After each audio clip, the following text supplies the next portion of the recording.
নমস্কাৰ। মই আজি আপোনালোকৰ মাজলৈ আকৌ আহিছোঁ বহুমূত্ৰ ৰোগৰ পৰা কেনেকৈ উপশম পাব পাৰি তাৰ বিষয়ে মই অলপ আগবঢ়াইছোঁ, এটা দৰৱ আগবঢ়াইছোঁ।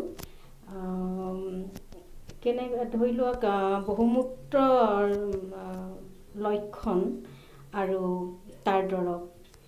ৰোগৰ লক্ষণকেইটা হ'ল বহুমূত্ৰ বা ডায়েবেটিছ ৰোগ হ'লে ঘনাই ঘনাই পিয়াহ লাগিব, প্ৰস্ৰাৱ বেছিকৈ হ'ব, শৰীৰৰ ওজন কম হৈ পৰিব, পেটৰ বিষ হ'ব পাৰে আৰু শৰীৰটো দুৰ্বল হৈ পৰিব।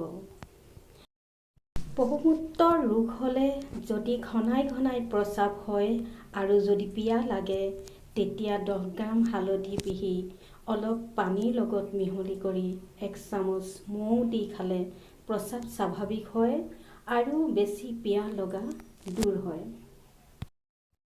আৰু তিতা কেৰেলা 3টা, সৰু হ'লে 5টা ধুই চাফা কৰি খুন্দি ৰস খালে সোনকালেই বহুমূত্ৰ ৰোগ ভাল হয়। একেৰাহে 4-5 দিন খাব লাগে। তিতা কেৰেলাৰ পাতো খাব পাৰিলে ভাল।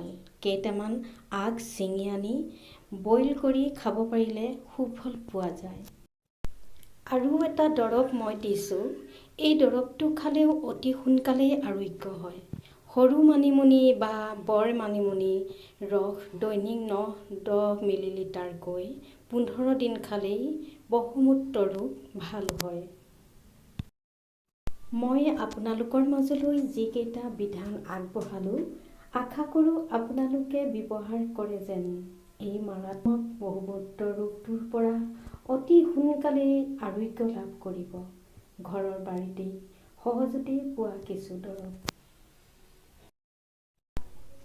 ধন্যবাদ।